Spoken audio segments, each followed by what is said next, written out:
Bienvenue à cette séance de formation Biblius 101, formation qui est enregistrée sans public pour les bienfaits de cette capsule YouTube. Donc, cette formation s'adresse aux nouveaux administrateurs, mais également aux techniciens en documentation et aux enseignantes qui pourraient vouloir découvrir la plateforme. Donc, mon nom est Mylène et je suis chargée de projet chez BiblioPresto. Au programme de la formation, nous allons d'abord voir la connexion à la plateforme Biblius. Ensuite, on va voir les différences entre l'interface élève et l'interface enseignant. Puis, on va regarder les assignations de lecture. Ensuite, on va explorer les différents formats de fichiers qui sont disponibles sur Biblius et regarder le lecteur web et les fonctions d'accessibilité qu'il nous offre. Puis, on regarde de quoi faire en cas de besoin de soutien. La connexion à la plateforme Biblius se fait à l'aide des portails scolaires, donc soit le portail Mosaïque au public ou encore les portails COBA et Pluriportail au privé. Le portail scolaire permet premièrement de ne pas avoir à retenir un nouveau nom d'utilisateur et un nouveau mot de passe. Donc, ce sont les mêmes identifiants que les usagers connaissent déjà. Donc, lors de la connexion, le portail scolaire va communiquer avec Biblius à l'aide d'un connecteur toute l'information qui nous permet de savoir qui se connecte. Donc, est-ce que c'est un enseignant, un élève ou un autre membre du personnel? Donc, le portail va transmettre à Biblius les informations pertinentes. Donc, si c'est un enseignant, on va recevoir les informations sur le nom de ses groupes tels qu'affichés dans le portail scolaire et encore les informations qui permettent d'identifier les élèves. Si c'est plutôt un élève, on va recevoir de l'information donc sur les groupes auxquels l'élève est associé, mais également le niveau scolaire de l'élève. Donc, il y a un filtre d'âge qui va automatiquement s'appliquer pour les élèves, ce qui fait que si l'élève est au primaire, il n'aura pas accès au catalogue adressé au secondaire. Donc, ça se fait automatiquement lors de la connexion. Donc, les différences entre le compte élève et compte enseignant. Je ne vais pas vous lire ces informations ici, on va plutôt aller les observer directement dans Biblius. Donc, je suis connectée en tant qu'élève. Euh, L'élève retrouve différentes sections. Donc, premièrement, en ce moment, on voit qu'il a emprunté un livre. Donc, ça nous dit qu'il est en train de lire The Grizzly Mother. Donc, il y a une section Je lis et une section Je dois lire qui correspond à ce que l'enseignant ou les enseignants lui ont attribué comme lecture obligatoire. Il y a une autre section qui pourrait apparaître, qui n'est pas là en ce moment, qui serait une section J'ai réservé. Donc, cette section-là va apparaître seulement si l'élève fait une réservation. Donc, je vous le montre à l'instant. Donc, admettons que cet élève veut lire le livre Fox et Lapin. Donc, ce livre n'est pas disponible en ce moment. Je peux le réserver. Ça me dit qu'il sera disponible au plus tard le 9 mars 2026. Donc, si jamais l'emprunteur le retourne plus tôt, le livre serait disponible plus tôt à ce moment-là. Donc, si je clique sur Réserver, donc réservation créée avec succès, et je retourne à la première page, on voit que la section J'ai réservé a été créée ici. Donc, on voit par la suite les sélections thématiques qui ont été créées par les enseignants de cet élève et tout en bas, les sélections thématiques du CSS. Donc, ce sont les sélections qui ont été créées par les bibliothécaires de votre CSS. Donc, à part la page d'accueil, l'élève voit les sections ici, mes lectures, explorer, sélection. Donc, dans mes lectures, ce sont les mêmes sections qu'on voyait à la première page. Donc, je lis, je dois lire, selon ces différents groupes. J'ai réservé. Et ensuite, une section J'ai lu qui lui donne son historique d'emprunt pour l'année scolaire en cours. On a également une section Explorer qui permet d'explorer le catalogue selon différentes options. Donc, on a par titre, par auteur, contributeur, collection, éditeur, les sélections thématiques qui réapparaissent ici. Si ça ne correspond pas à ce qu'il cherche, l'élève peut faire une recherche avancée qui va lui permettre d'entrer différentes informations, mais c'est honnêtement plus pour les experts là, en recherche, donc peut-être moins approprié pour un élève. Par contre, les filtres ici peuvent aller l'aider. Donc, il peut demander de voir que les livres disponibles ou encore voir les livres qui sont en français, en anglais, la collection partagée. Donc, si je clique sur collection partagée, ça m'affiche les 433 titres qui sont disponibles pour cette année. Ensuite, la section sélection. c'est l'équivalent de ce qu'on voyait à la page d'accueil, donc les différentes sélections qui sont disponibles, donc les sélections des enseignants et par la suite les différentes sélections du CSS. Donc, on pourrait faire voir tout pour étendre cette sélection. Pour ce qui est de l'emprunt d'un livre, l'élève peut soit cliquer ici sur le bouton qui viendrait concrétiser l'emprunt, ou encore cliquer sur le livre directement, aller au catalogue et choisir Emprunter. Et le lecteur web va s'ouvrir et afficher le livre, qui va prendre quelques secondes à télécharger, qui va finir par s'afficher. On revient au lecteur web un peu plus tard dans cette formation. On va maintenant passer à un compte d'enseignant. Donc, je me connecte en tant qu'enseignant pour aller voir un peu les différences. Donc, l'enseignant a lui aussi la section Je lis. N'a pas par défaut la section Je dois lire, mais s'il se joignait à un groupe personnalisé et que la personne responsable du groupe a signé des lectures, cette section pourrait apparaître dans son compte. Même chose pour la réservation. Si j'effectue une réservation, ça va apparaître ici. Et on a ensuite les sélections thématiques, euh, donc de l'enseignant en tant que tel, ainsi que sélections thématiques du CSS, donc celles qui sont faites par les bibliothécaires. Les différences qu'on remarque, sinon, les sections Mes lectures, Explorer et Sélection sont encore disponibles, mais il y a une section qui s'est ajoutée, qui est la section Lecture au programme. Et on a un petit 1, on voit que j'ai une licence à assigner. Donc, on va aller dans cette section et on va explorer les différences. Donc, on va aller dans cette section et on va explorer les différentes options. Donc, on a premièrement mes classes. Donc, on voit les différents groupes qui sont attribués à cet enseignant. Donc, il s'agit d'un enseignant aux adultes, en fait. Donc, un premier groupe auquel il n'a pas attribué de livres et un groupe d'élèves formation générale aux adultes auquel il a attribué des lectures. Donc, on peut voir qu'il y a 6 livres qui sont attribués à ce groupe. Et si je clique sur les membres, je pourrais voir le nom des différents élèves. Il s'agit en fait des enseignants et des élèves. Donc, il s'agit d'un groupe test, donc vous auriez des noms qui seraient plus représentatifs, mais vous avez accès donc aux noms des élèves qui font partie de ce groupe. Donc, la section Mes groupes personnalisés. Il s'agit d'une section pour créer des groupes qui ne seraient pas attribués par le portail scolaire, en fait. Donc, n'importe quel membre du personnel peut ajouter un groupe. Ça permet, entre autres, à des orthopédagogues de créer un groupe et d'assigner des lectures à leurs élèves. Sinon, ça peut permettre de faire des sous-groupes dans la classe, donc des sous-groupes selon les niveaux de lecture différents ou selon des thématiques différentes, ou encore, ça peut permettre de créer un club de lecture. Donc, il y a vraiment plusieurs possibilités avec cette option. Pour créer un groupe personnalisé, on clique sur le plus ici, ajouter un groupe. On va entrer un nom, test formation, une petite description si on le désire. Il y a un code ici qu'on peut rafraîchir si jamais on a peur que le code fasse réagir nos élèves. Admettons que le code disait CAH, admettons, de façon aléatoire. On peut décider qu'on n'aime pas ça, qu'on ne veut pas gérer ça. Donc, on clique sur la petite flèche pour rafraîchir. Donc, mon code serait ici BIGECO. Et l'élève, pour se joindre au groupe, n'aurait qu'à cliquer sur l'option Rejoindre un groupe et entrer le code qu'on lui fournit. Une autre option pour l'enseignant, il peut ajouter des membres à son groupe si ce sont ses élèves. Donc, si les élèves, lui, sont déjà attribués par le portail, il pourrait aller dans Membres ici et cliquer sur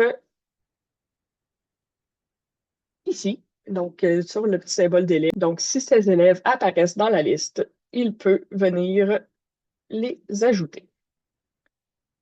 Ensuite, la section Assignation des licences, c'est celle qui est en lien avec le petit 1 ici. Donc, cette section apparaît s'il y a des licences à assigner et disparaît lorsque les licences ont été assignées. Donc, on a en ce moment un titre qui doit être assigné à un groupe, donc un guide de lecture pour la peste d'Albert Camus. Euh, donc, ce titre peut être attribué. On va sur les 3 petits points ici et on fait assigner. Ça va nous demander de choisir parmi nos différents groupes, autant les groupes qui sont dans mes classes que les groupes personnalisés. Donc, on choisit à quel groupe on veut assigner la lecture et on ferait assigner. Cette lecture apparaîtrait maintenant dans la section Je dois lire de tous les membres du groupe.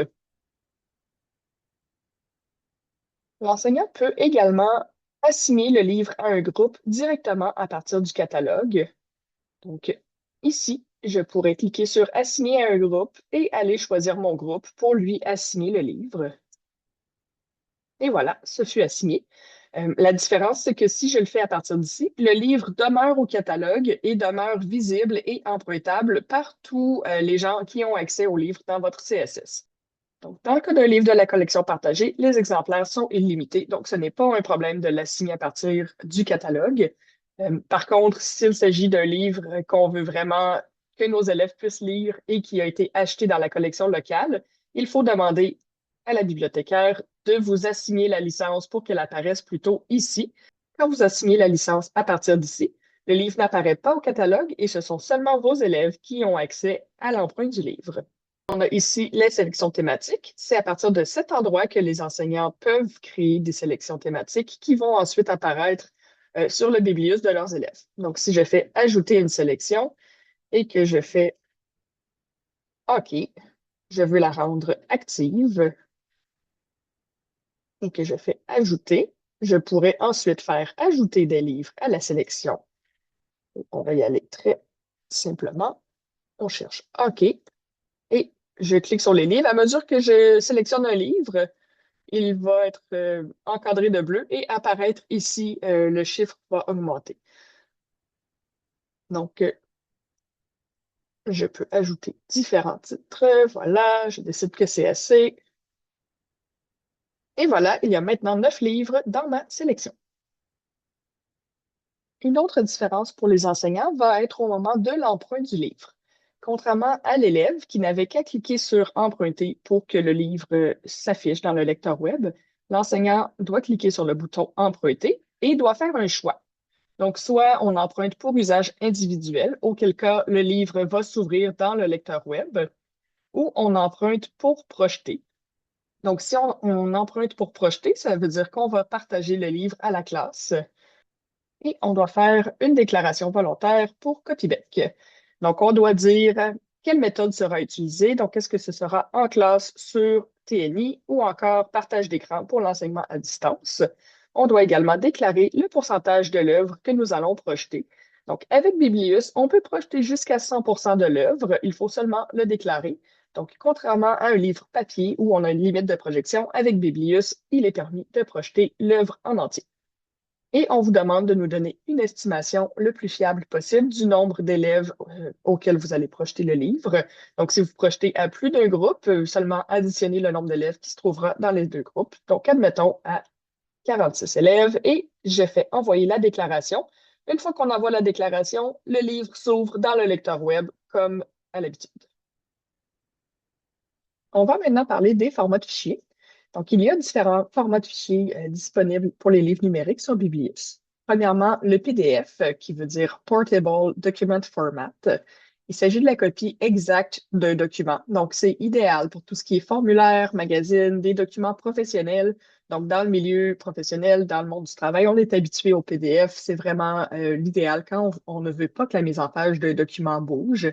Par contre, pour un livre numérique, côté accessibilité, on aimerait que le document, idéalement, puisse bouger, justement, donc ce n'est pas l'idéal. Le format EPUB est vraiment un format qui est spécialisé pour les livres numériques. Il y en existe deux types. Donc, premièrement, le EPUB à mise en page fixe. Donc, c'est similaire au PDF en ce qui nous concerne. La mise en page est peu flexible, ne bouge pas beaucoup et ça rend compliqué tout ce qui est synthèse vocale, les zooms dans l'écran et tout. Donc, c'est idéal pour ce qui est des albums, la bande dessinée. Donc, les livres dont on veut conserver la mise en page telle qu'elle. Il existe ensuite les EPUB à mise en page fluide, donc les EPUB reflowable, qui sont vraiment plus spécialisés pour la lecture. Donc, le texte et les images s'ajustent pour être facilement lisibles. Donc, si je demande d'augmenter l'écriture, tout le texte va s'adapter. Le format du fichier permet vraiment d'augmenter la police, changer la police, Donc, on va aller regarder tout ça dans un instant, mais c'est vraiment un format qui est plus spécialisé pour la lecture. Donc, tout ce qui est livre au format texte, contrairement à l'album ou à la bande dessinée, c'est toujours préférable si c'est un EPUB à mise en page fluide. On a par la suite deux formats spécialisés sur Biblius. Donc, le format Frog, qui offre des fonctions d'accessibilité avancées que je vais vous montrer dans un instant, et le format Elodil, qui sont des albums plurilingues. Donc, sans plus tarder, on va aller observer un peu les différents types de fichiers directement dans le lecteur web de Biblius. On commence avec un PDF. Donc, on a ici le livre Les rayures d'Arthur. Je retourne à la première page pour vous la montrer. Donc, Les rayures d'Arthur. Donc, on va observer les différentes options. Si je monte mon curseur un petit peu dans l'écran, j'ai la petite roulette des paramètres ici. Donc, si on clique sur Personnaliser les réglages, différentes options s'affichent. J'ai le terme, le mode défilement, la mise en page et afficher la première page séparément. Donc, la première page séparément, c'est ce que vous avez vu il y a un petit instant. C'est vraiment que la page couverture s'affiche toute seule et ensuite le livre par page 2 par 2. Donc, comme on est habitué avec un livre, en fait. Par la suite, on peut changer le thème, donc soit qu'il soit automatique comme avec notre ordinateur, on peut le mettre clair, sépia ou nuit. Comme vous pouvez voir, en fait, ce qui change, c'est le contour de l'image. Donc, le livre est vraiment comme une image et le contour va aller changer. Donc, ça ne permet pas vraiment une grande adaptation dans les PDF ou dans les EPUB à mise en page fixe. Le mode défilement que je peux activer va me permettre de descendre dans l'écran pour voir les pages deux par deux plutôt que de tourner les pages. Dans le PDF, si je désire grossir la page, l'écriture, je n'ai pas d'option de seulement augmenter l'écriture. Donc, je dois aller ici dans les options. Donc, en ce moment, c'était pleine page qui était sélectionnée, mais je pourrais lui demander de me faire ça à 200% et de grossir un petit peu, ou encore plus gros, 300%. Donc là, vous voyez, ça fait un zoom sur toute la page. Donc, je peux lire le texte de façon plus facile parce que l'écriture est plus grosse. Par contre, je perds l'image. Donc là, on doit vraiment aller zoomer, se déplacer dans l'écran pour voir les images.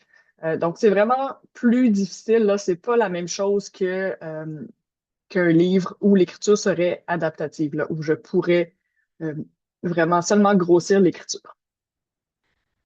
On va maintenant tester la synthèse vocale. Donc, si je clique sur Lecture du texte à haute voix, Aujourd'hui, Arthur est revenu de l'école le plus vite qu'il pouvait.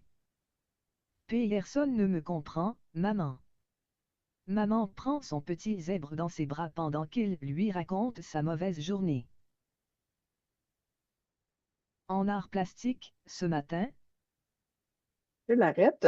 On peut observer différentes choses. Donc, premièrement, ça l'a accroché un petit peu sur le mot personne, donc ça dit personne. Donc, des fois, la synthèse vocale pour les PDF est un petit peu chambranlante. Donc, c'est sûr que ce n'est pas l'idéal pour ça, les PDF. Ensuite, pour ce qui est des réglages de la synthèse vocale, donc j'ai différentes options ici, revenir au paragraphe précédent, des options de volume si on veut augmenter le volume, donc pour lire, arrêter, aller au paragraphe suivant, et les paramètres de lecture à voix haute. Donc dans les paramètres, je peux changer la couleur de surbrillance, je peux demander de tourner les pages automatiquement, comme vous avez pu voir, ça a fonctionné, ça m'avait tourné la page et continué le livre à la prochaine page. Je peux augmenter ou réduire la vitesse de lecture, modifier le ton de la voix. Donc, si je veux que ce soit un petit peu plus grave, un petit peu plus aigu, on pourrait faire ça. Ensuite, la voix et la langue. Il faut s'assurer déjà par défaut, vous voyez, cette langue-là était en anglais alors que le livre est en français. Donc, peut-être que ça avait une incidence. On va juste réessayer la première phrase. le plus vite qu'il pouvait.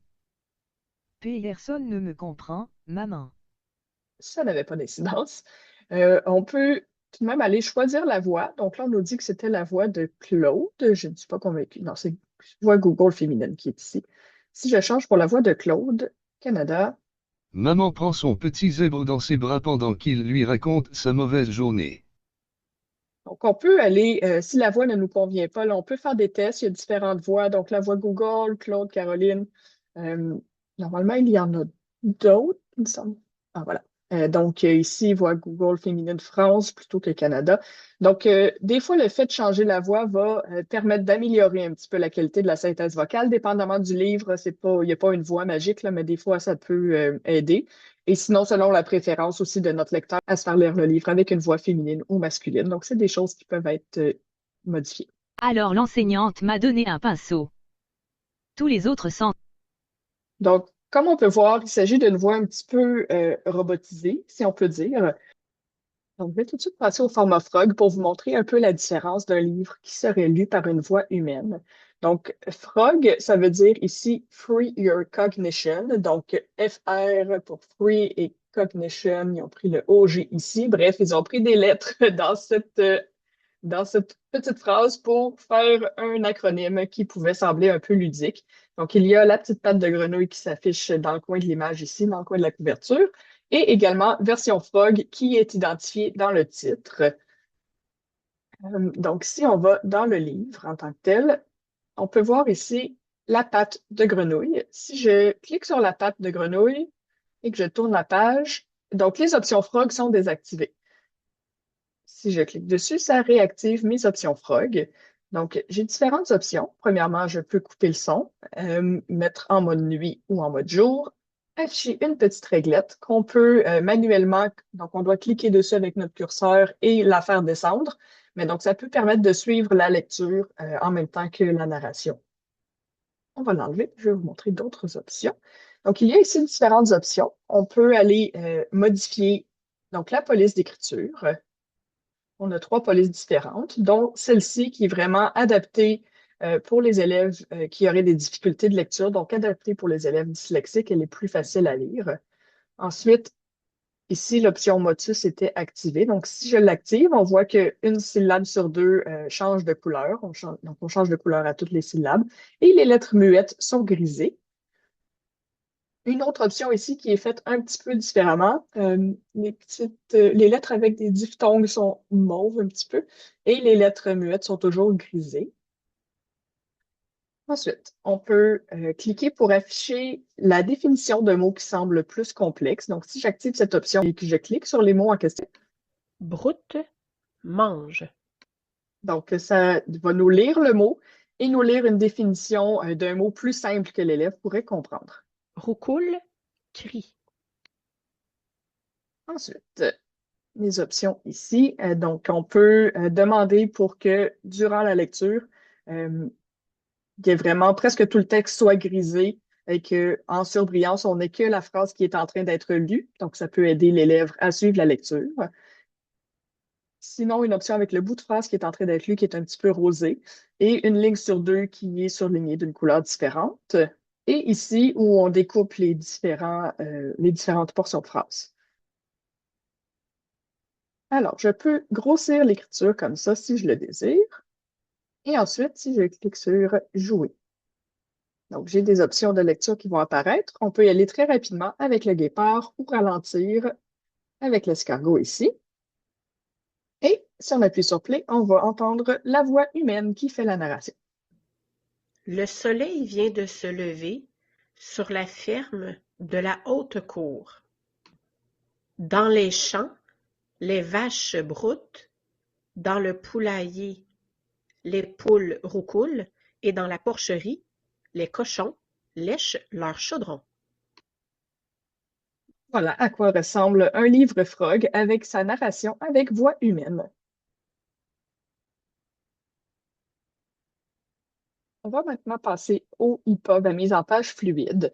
Donc, comme je vous disais un peu plus tôt, c'est beaucoup plus adapté pour ce qui est un livre en format texte seulement. Donc, pour un roman, entre autres, c'est vraiment un format qui est intéressant. Alors, j'ai à l'écran un EPUB à mise en page fluide. Donc, si on va dans les réglages, personnaliser les réglages, je vais d'abord augmenter la police d'écriture parce que je sais que j'ai un grand écran et que peut-être que ça rend mal sur ma vidéo. Donc, j'aimerais que vous puissiez lire mieux le livre. Donc, je vais ici, vous voyez, c'était déjà à 130%. Donc, si j'augmente l'écriture et que je la mets beaucoup plus grosse, vous voyez, le texte s'adapte. Donc, ça va aller se déplacer dans la page suivante sans problème. Donc, c'est vraiment un format qui est idéal pour les livres textuels. Donc, autre que la taille de la police, comme ça, que je peux augmenter, le thème, cette fois-ci, vient vraiment affecter tout l'écran et les caractères, là, donc la couleur des caractères. Donc, si je mets en thème clair, ça ressemble à ça.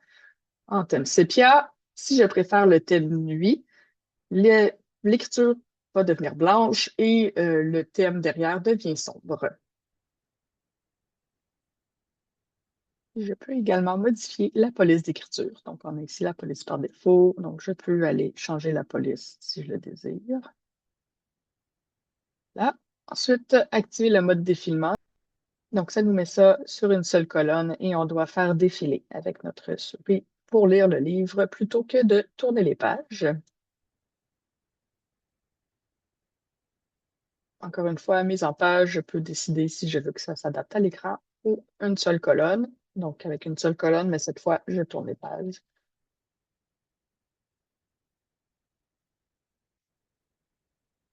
Donc, un petit peu plus de réglage déjà avec le EPUB. Et par la suite, la synthèse vocale, normalement, est plus garantie de fonctionner. Donc, c'est la même voix un peu robotisée qui apparaissait dans les livres PDF. Par contre, en général, s'il y a des problèmes avec la synthèse vocale, si vraiment ça ne fonctionne pas, s'il y a des mots qui sont très problématiques, c'est plus simple à régler. Donc, si vous nous écrivez un courriel au soutien technique pour nous dire que la synthèse vocale ne fonctionne pas, quand c'est un EPUB à mise en page fluide, il y a plus de chances qu'on soit en mesure de régler le problème rapidement. Donc, on va aller tester quand même la synthèse vocale. Residencia en la TRE. J'avais 7 ans la première fois que j'ai décidé de ne pas me tuer.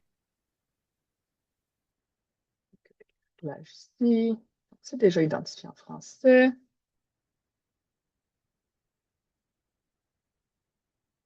J'avais 7 ans la première fois que j'ai décidé de ne pas me tuer. C'était l'été en décembre, l'hémisphère sud en 1986.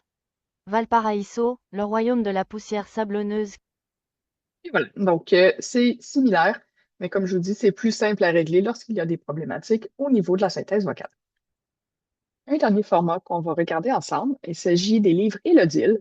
Élodile, qui est un groupe de recherche en didactique de l'Université de Montréal, donc qui ont développé des albums multilingues. Donc, il y a 11 albums qui ont été convertis au format Élodile. Donc, pour accéder à ce format spécial, il faut sélectionner Emprunter avec Élodile. Donc, c'est l'option qui est en Bourgogne plutôt qu'en orange. Donc, je vais cliquer ici sur l'option Élodile. Ça va m'ouvrir un lecteur spécialisé, Élodile, donc qui est un autre lecteur externe qui est intégré à Biblius et qui nous permet d'accéder à ce beau format de fichier. Je vais tourner la page un petit peu. Donc, le format Élodile, encore une fois, qui est lu par une voix humaine. Donc, on va aller l'écouter en français ici pour commencer. Un arbre portait de jolies feuilles de toutes les nuances de vert. Donc, ça nous lit le livre en français et également dans plusieurs langues. Donc, c'est traduit en tout dans 30 langues. Dans 30 langues, dont à l'oral dans 20 langues en général, dont 10 langues qui sont les langues autochtones les plus présentes sur le territoire québécois. Donc, on commence en anglais. Vous voyez, la traduction se trouve dans le bas ici et on peut l'écouter. A tree held pretty leaves in every shade of green. Donc, je pourrais vouloir l'écouter en Anishinaabe. Pejigmettig, Ayanujiguj Eje Ojawashkwemaganon, Onibishibagun. Donc, ensuite, les autres langues présentes sont pour la plupart les langues les plus présentes dans l'immigration québécoise. Donc, il y a vraiment plusieurs langues qui peuvent être utilisées au préscolaire, en francisation. Donc, ce sont vraiment des choses qui sont très intéressantes là, en milieu scolaire. كانت إحدى الأشجار ترتدي أوراقا جميلة ذات ألوان متفرقة من الأخضر. Donc, pour savoir si le livre est disponible à l'oral, il faut simplement surveiller s'il y a le petit symbole de haut-parleur ici. Donc, on voit par exemple le grec moderne. La traduction est disponible à l'écrit, mais pas à l'oral. Même chose, admettons, pour le portugais. Donc, on n'a pas la lecture, mais on a la version écrite à l'écran. Donc, ces albums-là, en plus d'avoir la traduction en une trentaine de langues, on vient avec des fiches pédagogiques. Donc, si je clique sur fiche, ça va m'amener vers une fiche pédagogique qui a été créée par l'équipe Elodil et qui nous explique vraiment des activités qui peuvent être faites en classe. Donc, c'est vraiment une excellente ressource. Et on a même des jeux, donc pour un petit peu de trucs plus ludiques. Donc, on a 4 jeux différents. On peut jouer, admettons, à écoute et trouve l'image. Donc, je dois écouter le son en français, en créole et en anglais. On va commencer par une langue qu'on ne connaît pas. Trésor.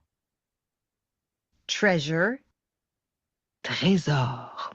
Qu'est-ce qui pourrait être un trésor? On va dire que c'est la petite feuille ici. On l'a trouvé, bravo, tu as trouvé. Donc, c'était le trésor. Donc, il s'agit d'un des jeux. Sinon, on pourrait jouer à observer, trouve le mot différent. Donc, piétiner, ratatiner, contempler, étrange, trésor, chiffonner. Je pense que c'est celui-ci qui est différent. Bravo! Donc, celui-ci était en créole haïtien, alors que les autres étaient en français. Donc, il y a 4 jeux comme cela dans le format Elodil. Donc, en tout, ce sont 11 livres. Je vais vous les montrer dans une sélection. Donc, ici, les albums plurilingues Elodil. Donc, ce sont les 11 livres disponibles au format Elodil. On approche la fin de la formation. Donc, voici quelques ressources si vous avez besoin d'aide. Donc, on a premièrement un site d'aide qui s'appelle Aide Biblius, qui vous permet de retrouver de l'information sur la plateforme. Donc, le site Aide Biblius est divisé en différentes sections. Ça a l'air un peu vide ici, mais si vous défilez, il y a des informations ici. Et en haut, les onglets. La première section, ma biblio scolaire numérique, s'adresse à tous, incluant les élèves. Donc, ça nous permet vraiment de voir comment on peut emprunter un livre. Donc, avec des informations sur comment procéder et des captures d'écran, parfois même des capsules vidéo. Ensuite, une section pour les enseignants, une section pour les administrateurs, dans laquelle on trouve quand même beaucoup d'informations. Une section Quoi de neuf, dans laquelle on publie parfois des nouveautés. Et documentation. Donc, on trouve ici du matériel promotionnel, des présentations, la formation PowerPoint que j'ai utilisée pour cette présentation ne s'y trouve pas encore, mais sera disponible sur le site web au moment où vous écoutez la formation. On a ensuite une page YouTube que vous connaissez puisque vous écoutez présentement cette formation sur cette plateforme. Une page État du service ensuite qui permet de savoir s'il y a un problème technique en cours actuellement. Donc, sur la page État du service, vous allez voir ici différents articles qui vont vous dire soit si c'est temporairement indisponible, est-ce qu'il y a un problème en cours, ça dirait en cours avec la date et on écrit quand c'est réglé. Si vous voulez ne pas avoir à jeter un œil sur cette page-là régulièrement, vous pouvez vous inscrire ici aux alertes pour être mis au courant lorsqu'il y a un nouvel article qui est publié. Et en cas de problème technique, vous pouvez toujours nous envoyer un courriel à support@biblius.ca. On vous répond généralement dans les 24 à 48 heures ouvrables. Donc, si vous avez des questions au sujet de cette formation, je vous invite à nous écrire justement un courriel à support@biblius.ca et vous pouvez toujours vous abonner à notre infolettre pour rester informé. Merci beaucoup et bonne lecture numérique!